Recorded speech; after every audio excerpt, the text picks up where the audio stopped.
We are now joined by Jim Rogers, Chairman of Rogers Holding. Jim, good afternoon. What a delight to have you on ET Now.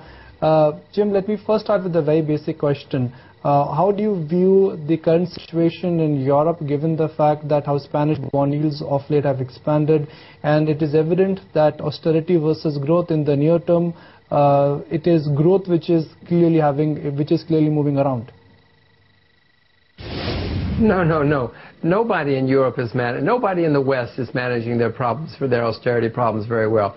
Just look at the numbers. Every single one of those has higher and higher debt. Even Greece, which theoretically wrote off a lot of debt. The debt is going higher. This problem is not being solved. This problem is being pushed down the road. It's going to come back, and it's going to come back worse the next time around. Be very careful. Hi, Jim. Afternoon. So would you say that the markets are more news-driven than reacting to fundamentals currently? No, well, I mean, the news has an effect for maybe an hour or a day or so, maybe even a week. But no. Markets basically always are reacting to the fundamentals. There are these days, there's this noise, the noise in the markets, partly because there's so much of the economy on TV these days. But no. In the end, in the longer, even in the medium term, markets rely on fundamentals, not on the short-term news. So, Jim, how would you look at 2012 in terms of growth? Would you say that liquidity stimulus in countries is the main reason why economic data of late has been strong, but the real concerns are far from over? No, of course. I mean, central banks around the world have been printing staggering amounts of money over the past 4 years.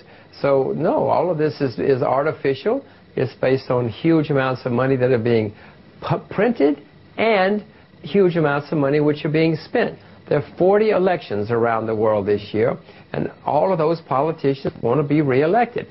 Some of them are pretty big countries, France, America. You know, we've had some big countries with big elections, and next year the Germans are having elections. So you're going to see a lot of money being spent, a lot of good news for the people who get that money. For the rest of us, the situation continues to deteriorate. Jim, in the emerging markets, where do you see a faster and more sustainable growth number coming in? Which region? Well, the faster the numbers will be better in economies which are well managed and which have commodities, because commodities are in a bull market. I mean, Indonesia is doing much better this decade than they did in the 90s because there was a commodity bear market in those days. Australia is going to do better than Belgium. Canada is going to do better than the United States. So you look for well-managed countries which have a lot of commodities, and you'll probably make a huge amount of money.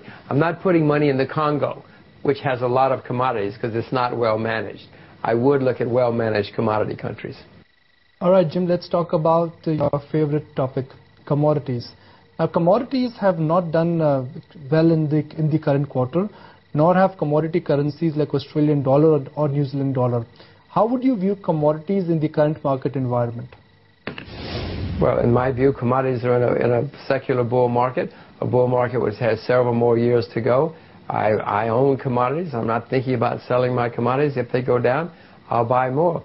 Until a lot of supply comes on stream in all commodities, commodities have to be a good place to invest. Jim, geopolitical tensions still surrounding Iran, still unabated, and the U.S. inventory is already at a 21-year high. Crude is still much higher. Where do you see the prices headed? Well, I'm not smart enough to know that. I mean, I presume you can watch some of the TV, economic TV stations, and you'll figure all of that out. I do know that the world's known reserves of oil are in decline, and unless the world finds a lot of oil in very accessible areas very quickly, the surprise is going to be how high the price of oil stays and how high it goes. Now, if Spain goes bankrupt next month, everything is going to go down, including oil. But if that happens, I would urge you to buy a lot more, because the price of oil over this decade is going to go much, much higher. So, Jim, looking at the current economic uncertainty at a time when global growth scare is back and economic growth is quite anemic, which are the sectors you would recommend our investors or our retail viewers should put their money to work? Bonds, commodities, equities? Well, the most exciting area of the world economy for the next 20 years or so is going to be agriculture. The best thing you can do is become a farmer. That's where the money's going to be made. That's been a disaster for the last 20 years. The farmers are going to be driving the Lamborghinis in the next 20 years. The stockbrokers are going to be driving taxis. The smart ones will learn how to drive tractors so they can work for the smart farmers. Anything to do with agriculture, seeds, tractors, fertilizer, anything, water, anything to do with agriculture is going to be extremely profitable over the next 20 years.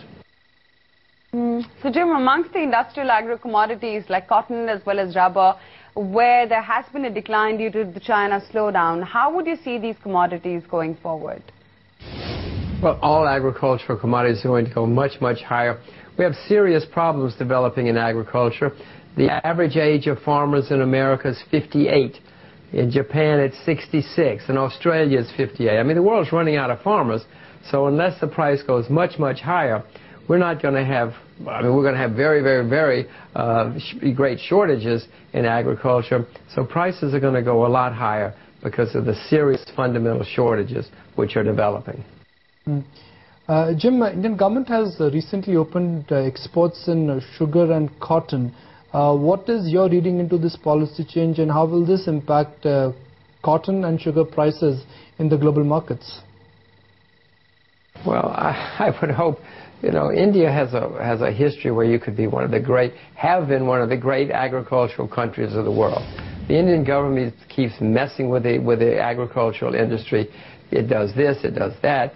If India would, the Indian government would just get out of the way of Indian farmers, you could see fast production coming out of India. All of these short-term measures are doing nothing more than disrupting the Indian farmers and the Indian markets. Unfortunately, hundreds of thousands of Indian farmers commit suicide every year because it's been such a wretched business and because the Indian government just makes it worse by cluttering up the market and trying to over-regulate it. It would be good for the world, it would be great for India if the Indian government would stand aside, let the farmers have their head and make their profits. Then the world would be a lot better off, and India would certainly be a lot better off. Jim, how do you see the Indian rupee decline to 4-month lows? Also the S&P downgrade and the fiscal economic challenges that the country is currently facing? Well, as I've told you before, India is certainly a magnificent country to visit, but I'm not optimistic about the rupee. You have huge problems in India. You have a debt-to-GDP ratio of over 90% now. I'm not optimistic about the euro going forward, about the rupee going forward.